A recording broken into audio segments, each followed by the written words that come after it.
কি ভাবছো আমিও কি তোমাদের মতন সকাল সকাল ঘুম থেকে উঠি না? একদম ঠিক ভেবেছো।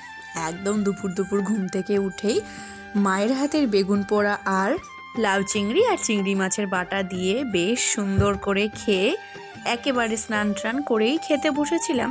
তারপরে কিন্তু একটু রেডি হয়ে নিচ্ছিলাম কলেজ যাওয়ার জন্য। আর জানো তো, এই শীতের মধ্যে সকাল সকাল না উঠে দুপুর দুপুর যে আমি উঠেছি, কিন্তু চারপাশের পরিবেশটা দেখে কিন্তু মনেই হচ্ছিল না যে এটা দুপুর।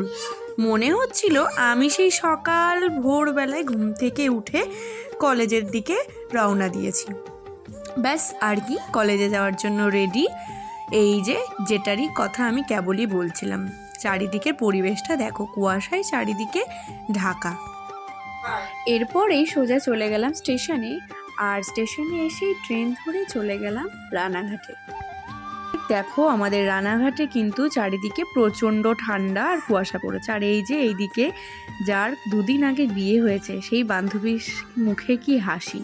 কলেজে পৌঁছানোর পরেই পড়লো মাথায় হাত যে বসারই জায়গা নেই। যাই হোক, দাঁড়িয়ে দাঁড়িয়ে নিজের কাজটি কমপ্লিট করে নিয়ে তারপরে বান্ধবীদের সাথে একটু ছবি ভিডিও তুলে নিয়েই কিন্তু আমি সেখান থেকে সবাইকে টাটা করে নিয়ে বেরিয়ে পড়লাম।